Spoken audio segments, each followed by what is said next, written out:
want to welcome you to today's class. This is 200 level QMT 201 course. How has been our other lectures, and how has been the whole situation in our various and respective states? We hope and pray that very soon this whole thing will be rolled away and things will return to normal. Okay, so welcome. We had already started this course earlier on, where we were able to introduce the concepts of quality assurance and quality control. And if I remember correctly, we are supposed to start from GMP, that is good manufacturing practice, and hopefully we should be able to have covered the course by next week. So today we're going to be looking at good manufacturing practice, good manufacturing practices. Okay.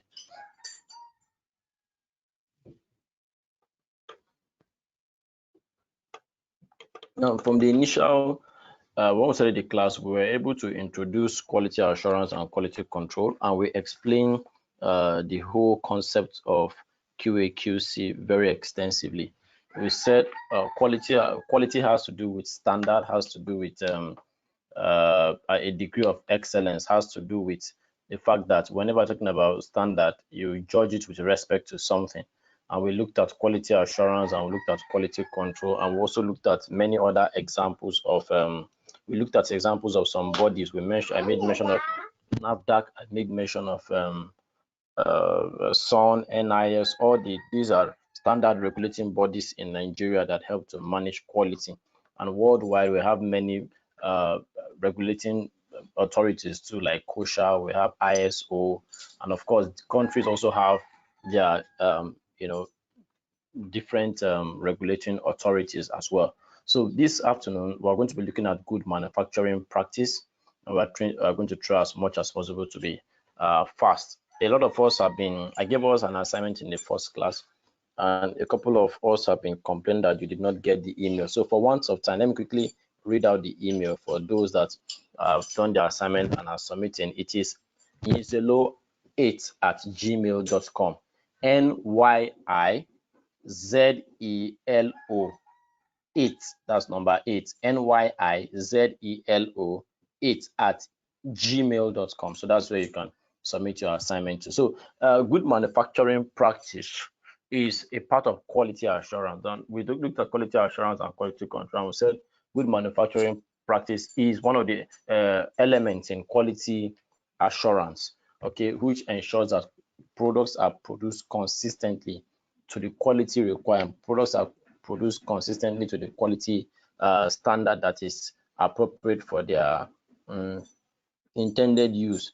Okay, and so it becomes that tool or that element that must be in place if you must be able to get good quality assurance. Okay, so it talks about things like the method, it talks about things like facility, it talks about the cleanliness, it talks about the environment and every aspect of production. Okay, so quality assurance are regulations which have to be enforced by the law, that are required by manufacturers and processors and packagers of drug, medical service, food services, to make sure that products are okay, are clean, are pure, are safe for use. Okay, and it also helps to protect the consumer from purchasing a product that is not effective, or that is not good, or that is not quality, or that does not meet standard, or that does not meet requirement. And so GMP makes the difference. Okay, makes a huge lot of difference. Once you have GMP, it reduces the possibility of mistakes and errors at the end of the day.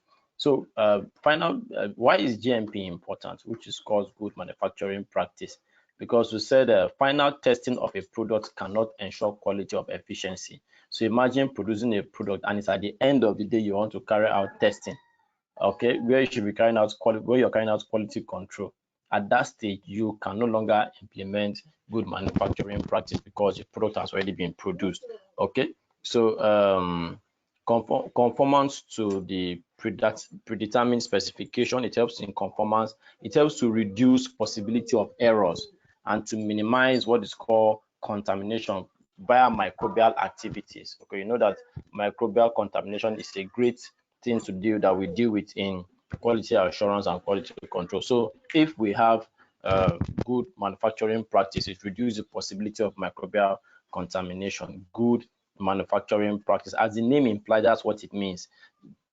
Putting in the right and good practices that it's for what good production. Okay, so it's also a government requirement, and it helps us to manage product and satisfy customers so that their needs can be met in terms of their product or service. Okay, so of course GMP started long ago. It started in the US in the 60s, in the early 60s. It was revised and is currently being applied in most companies that are into manufacturing and production.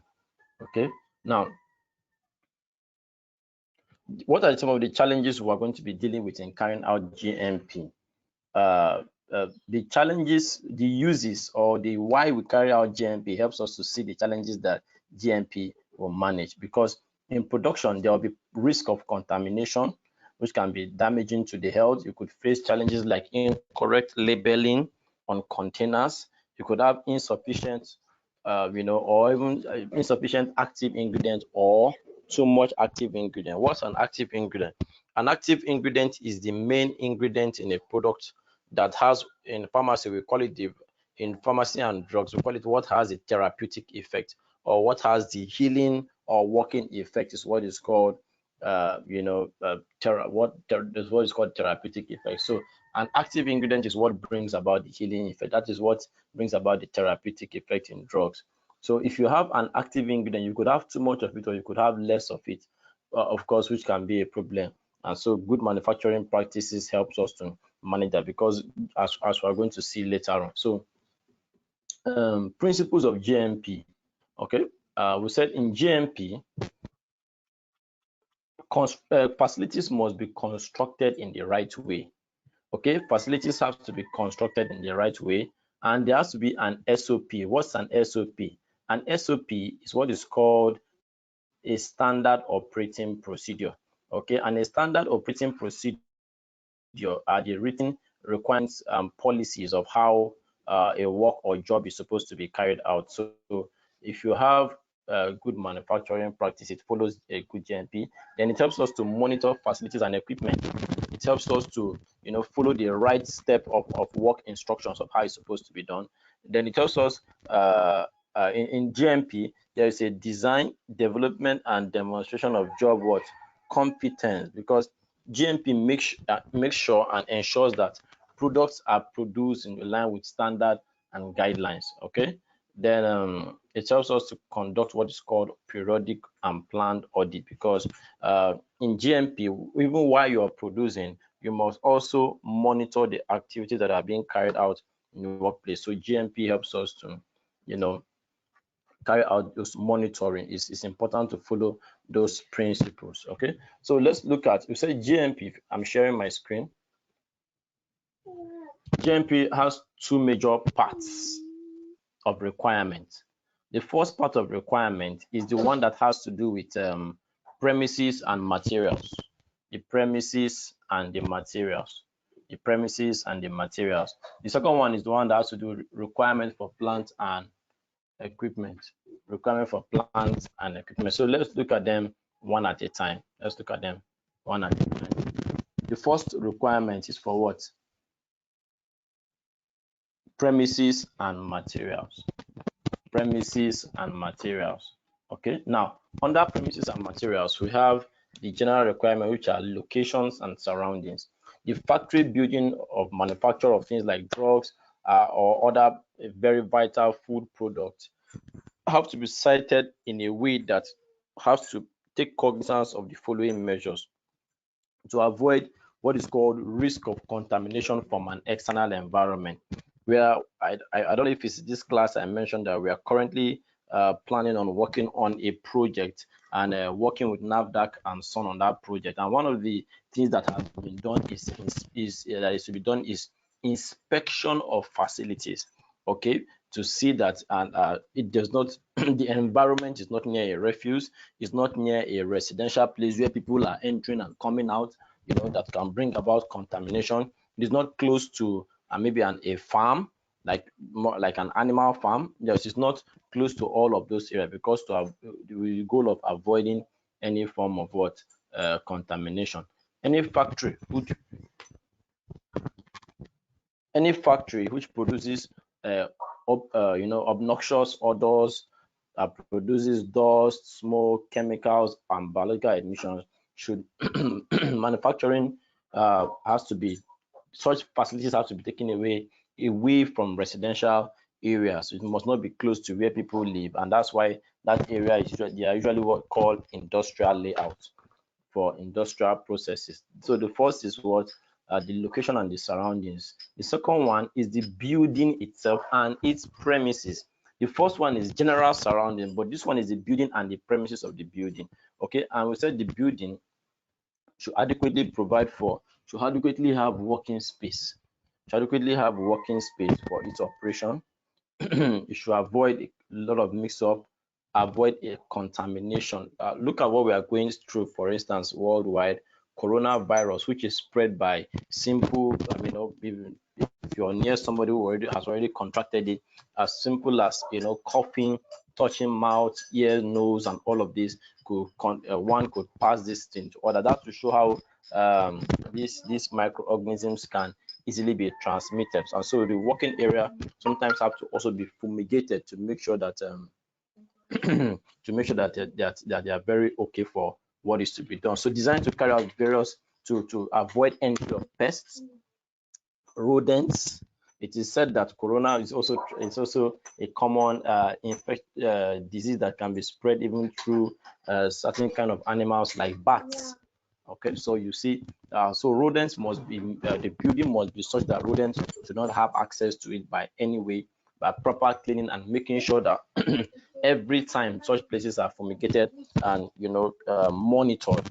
Then we have the production and dispensing area should be well lighted, properly lit, not workers working in that environment should have proper cross ventilation. Okay. And depending on what you produce, you might also need an external, a heat extractor, okay, that takes away heat from that surroundings. The walls and floors of manufacturing should be free from cracks, so that there's no things that are unwanted. There will be no unwanted animals, as we said earlier on, that will find their way, or rodents, I beg your pardon, that will find their way into that place. Then the next thing that must be in play is what is called a good water system. You must have proper water. You cannot be manufacturing and you know that your manufacturing needs water and you will not have adequate source of water.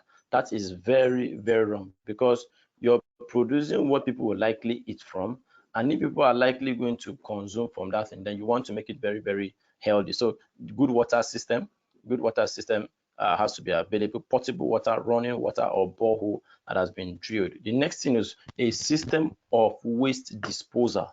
The disposal sewage and effluent shall be in conformity with the requirement of what environmental pollution and control. Okay, whatever it is, the state's protection boards, environmental protection board, manages all these kind of things. So you cannot be giving out effluents in an environment that will be affecting those within. There's running water, there are gases, there are effluents, and these things are going straight out to affect the people that are within the environment or affecting this. So there has to be measures to properly dispose waste. If you're in a hospital, how do you dispose medical waste? Okay, both medical and dangerous waste. An effective means of seeing how they can be disposed is very, very important. Okay, so that they do not also lead to more problems and spread of infections or diseases. Okay, so number two. So the first one is the general requirements in terms of the environment. We looked at location and buildings. We looked at the building itself and its premises. We said there must be a good water system. Please hope we are jotting these things down. There must be a good waste disposal system.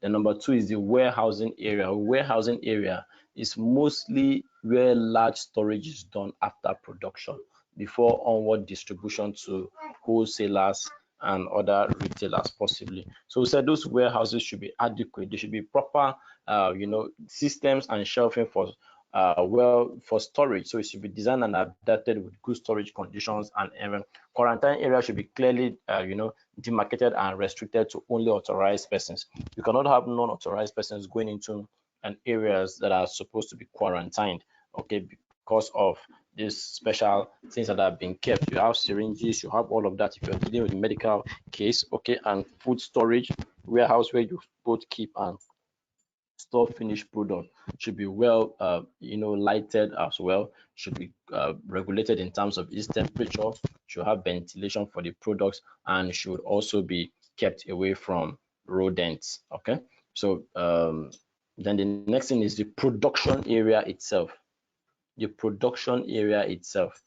Now, production area is where is this immediate space or surrounding where production or manufacturing is carried out. And we said it should be designed to allow production of inflow, preferably an inflow and with logical sequence of operation. That was from stage to stage and well spelled out. Okay, and so that's why you have to hire a professional to carry out your building and architecture for manufacturing.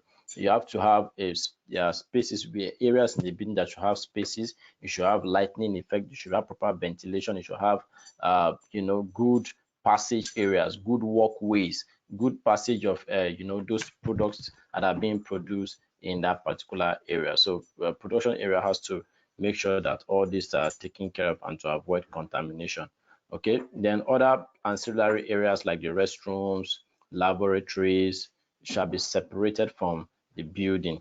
Okay, facility for charging, storing of clothes, that's changing room, toilet purpose, and all of that, and should have the prescribed antiseptics in those places to make sure that people can workers can properly clean themselves immediately they are done using that place before returning to their offices or manufacturing areas. Okay, then personnel themselves. So we're looking at ancillary areas, then the quality control areas. Then the number 6 is the personnel. Personnel has to do with the workers themselves, those that are doing the work themselves. The manufacturing and testing shall be conducted under direct supervision of what? Qualified technical staff. Okay, personnel for QA, QC shall be qualified and experienced. Okay, no personnel employed shall be adequate and indirect. Number of personnel, I beg your pardon, should be adequate for the job, should be able to understand their respective duties. The quality assurance officer, the quality control officer, the QI inspection officers, all of these quality assurance and quality control personnel have to be in place to monitor. Auditors have to be available to also monitor and see that the quality content is not compromised by any standard. Okay, then the next number 7 is the health and clothing and sanitation of workers. Yes, healthy clothing. When you come to work, you do not use the same clothes to go to your production area. You change into your coverall, you wear your boots, your health boots and safety boots, and also working area boots for you to work in that particular area. If you work in a laboratory, that's another very important aspect where you also because these clothes are disinfected, they are not used in the general environment that can carry certain things on the bodies of these clothes and microorganisms and come and contaminate the production area. Okay, so there has to be proper health examination. On the project we are working on, our staffs were checked in terms of their health status for several things. Their vital tests, their sputum, they are checked for hepatitis and all of these things to avoid contamination. The staff's health must be right, no coughing and fits and all of that thing, because you are producing what people are going to consume or take into their systems. Okay, So the 8th point is manufacturing operations and control. Okay, let's just do a brief review. We are looking at good manufacturing practice, and we said is divided into two areas. Part one is for the premises and materials. Part two is for the what, plant and equipment. And we said for the first one, for the premises and materials, we have general requirements like location, the building and premises, water system, has good disposal system, warehousing. Okay, which is number three. Then production area. Then we looked at ancillary area. That's other areas like rest and refreshment. Okay, we looked at the quality control area. Then we also looked at personnel. Okay, we looked at health, clothing, and sanitation of workers. Then manufacturing operations and control. Okay, now for manufacturing operations and control, we're talking about the house trained staff and personnel must know their duty and carry it out well. Okay, all the materials and container used has to have proper primary and secondary labeling, or the name. They should have the name of the products. You should have the name of the product, the badge number, the badge size, stages of um, manufacturing and expiry dates, all these various information, the authorizing body in terms of maybe example NAFDAC, their licensing, their numbers, and their seal. All these things should be on the on should be taken note of during manufacturing. Okay, number 9 is sanitation in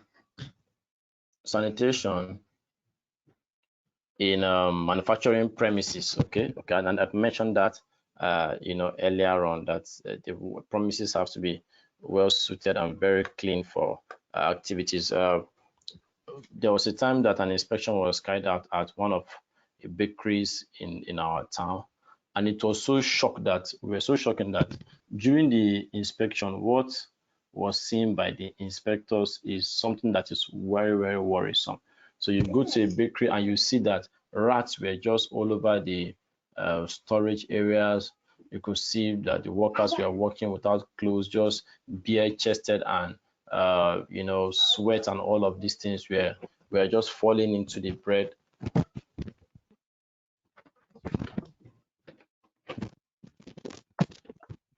And so those things have to be noted very well to make sure that the raw materials are kept and stored, and the sanitation of the premises is very, very well managed. Okay, then the next are the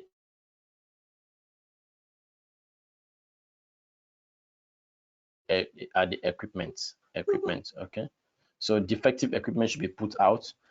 Any machine that is already having problem, that is bringing about contamination, like wear and tear, for instance. If it's causing wear and tear, then it can be a problem. The machines must be accurately set, okay, precisely, and with precision. Avoid certain errors in reading that can contaminate your outcome at the end of the day. Okay, so the equipment should be monitored. Then there should be proper documentation and record keeping. This is the 12th point. I hope we are writing proper documentation and record keeping.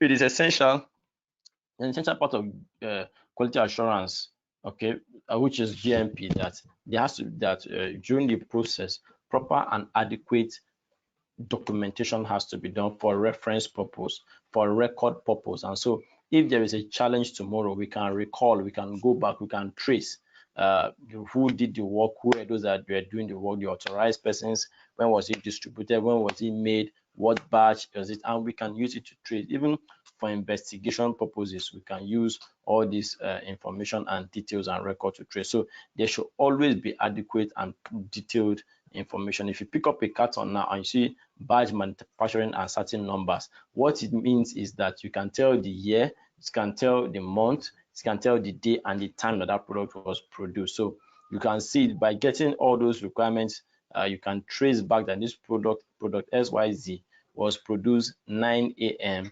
in July 2019. Why? Because of all the various information and requirements that are put on that product. Okay. The number 13 is labels and other printed materials. They are necessary for identification and their use.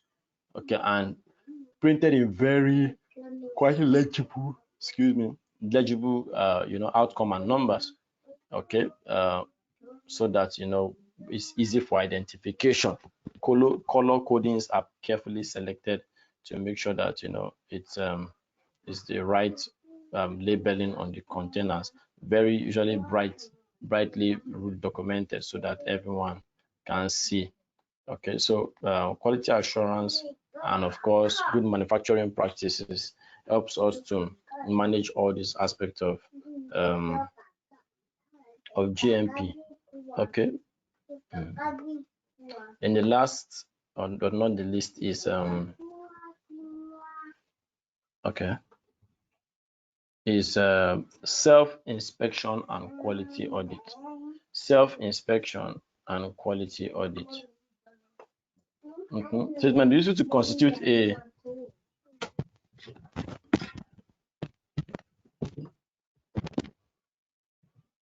it might be useful to constitute a self-inspection team supplemented with the quality audit procedure for assessment of all or part of the system. Okay, and it ensures that operation remain in line with guidelines. Okay, an audit is a detailed examination of what has been done or what is being done to check for the quality content requirement and if they're in accordance with the law or specification of how it's supposed to be done. So we said there has to be quality audit to ensure quality all the time. Good manufacturing practice inspections announced by the drug regulatory bodies. Okay, and that's why you can see that certain bodies are licensed to close certain facilities that do not meet up with the standard. Okay, so self-inspection and quality audit becomes very important. Okay, let's move on. We just have 10 minutes more.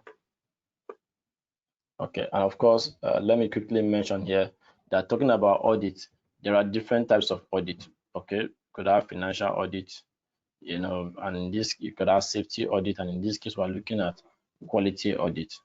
Okay, and you said there are three types of quality audit that can be carried out by either internal auditors, external auditors, or regulatory auditors, also called first, second, and third party auditors. First, second, and third party auditors. First party auditors are the internal auditors, second party auditors are external auditors, and third party auditors are from regulatory bodies. Okay.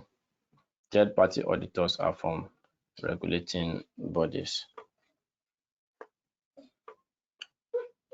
So let's look at other aspects, okay, which must be in line. Next is quality control. Next is under GMP is quality control, which is said quality control shall be concerned with sampling, specification, testing, and release. Quality control, unlike quality assurance, is what is carried out on the outcome or on a product before it goes to the market. That's why you can see that you carry out sampling and testing, okay, to see if that product is good enough to be able to go for use and for consumption or being released into the market. It is not confined to laboratory operations, but also involve quality of the product in terms of checking it out and even physical examination. Okay, and all badges are received. Okay, the area of the quality control laboratory must be divided into chemical, instrumentation, microbiological, and biological testing. So these are different fields to ensure that that come to carry out their responsibility to ensure that quality control is effectively managed. Okay, there shall be authorization and data specification for all materials, as we said earlier on. All records of such duties shall be maintained. All instruments shall be calibrated. Calibration engineering. Okay, that calibration talks about settings of equipment. So all equipment, because we're going to be working with sophisticated equipment to ensure the quality of products and services. So that becomes very, very relevant. Okay, so other specifications that are needed in carrying out your analysis or your work. Specifications like requirement, like standard, okay, it's very, very important to have those specifications. And of course, after finishing your work or your work, then you can also specify the requirement. Okay. All right. Then the next is packaging. Packaging is another important aspect of GMP. Packaging, we said authorized package. You should have the different sizes that you want to use, and your package should carry the name of the product. It should carry the volume of the product when measured, or is you should carry the volume of the product, complete list of the packing materials. Okay, you should carry the quantity, the type, the size, so, and even the content, manufacturing date, and also expiry date. All these things should be on the product container and recorded appropriately, or what we call product packaging. Okay. Number 20 is batch packaging record. This is very, very important. This is very important. Okay. A batch packing record shall be kept for each batch. So when you produce, you do not send everything out. You must keep a sample of that batch in the office. You have to keep, or your manufacturing area, you have to keep a batch of that, yes, in the office. So a batch packing record shall be kept for each batch or past batch that has been produced. It shall be based on relevant parts of packing instruction and method of preparation. Yes, so before any packaging operation begins, check to make sure that the and recorded and the equipment and the workstations are clear of any previous product. So there has to be proper documentation to that effect. Okay.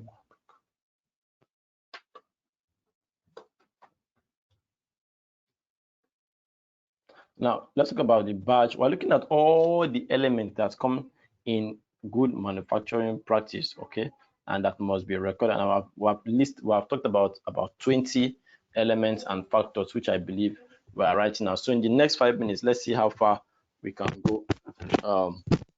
The next is the next point is batch processing record. Batch processing records. Now we said there shall be batch processing record for each product. It shall be based on all the parts of the currently approved master formula. Okay, based during the processing, the following information shall be recorded at the time of that each action is taken, and record shall be dated and signed by those that are responsible for that. The name of product, the badge, the time and commencement. So you can see that when a badge is produced, all this information must be properly documented with it, so that you can differentiate one badge from another. If there's a mistake from one badge, you don't need to condemn all other badges. You will only look for that badge and make the correction, rather than having to have a lot of waste. Okay. So the batch number, the equipment used, the records that have to be kept. Okay. Then amount of them, amount of the product obtained at different and critical stages of manufacture. So all this has to be properly documented. This is what we call the batch processing record. Now, I mentioned earlier on the concept of SOP, and we said SOP stands for Standard Operating Procedure. SOP stands for Standard Operating Procedures. Okay, I said it's a written document, okay, that carries all the details and manufacturing process that is to be carried out. Okay, so there should be an SOP, a standard operating procedure, for sampling. There should be an SOP for equipment use, a standard operating procedure, a procedure, that helps us to avoid contamination, and specify precautions each for sterilizing any other equipment to be used. So apart from just knowing it, that there has to be an SOP with policies and procedures that has to properly be followed. we must also include that you know, those guidelines have to be full and proper you know, precautions must be taken. Don't forget our purpose of good manufacturing practice, which is an element and part of quality assurance and quality control, helps us to be very, very mindful and careful when products and services are produced, so that they, you know, they meet up with the right quality assurance system. Okay.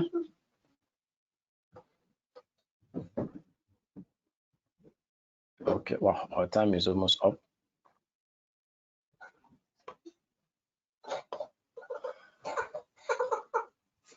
Okay, let's quickly go to after SOP, which is standard operating procedure. Let me see. Reference samples. Reference sample. Reference sample. Now, each lot of every active ingredient in a quantity sufficient to carry out all the tests, you know, and all that is supposed to be done has to have a reference sample. If you're carrying out tests, those of course, almost all of us are science oriented. You know that if you're carrying out tests, you must have what is called a control. So you must have a reference sample that you will use to carry out all your tests and be able to determine what is right and what is wrong. So your reference sample or your control sample helps you. You know, samples of finished formulations can be stored in the same or simulated containers in which the drug has been actually marketed or taken out to the market. So there has to be proper documentation and all the using your reference samples of work that is to be done. Okay. The next thing is processing and recording. When I finish, you come processing and recording. Processing and recording. Okay, which is where we're going to wrap it up because we just have a minute more. So where processing is ready necessary, written procedures shall be established and approved by the quality assurance department. Okay, my time is up and I think I will just stop here. When we meet in our next class, I will wrap up good manufacturing practice. Then we'll look at part two. After we look at part two, then you know we'll be able to wrap up the course. So thank you so much for being part of today's class. I wish you all a great day. Thank you for being part of the class.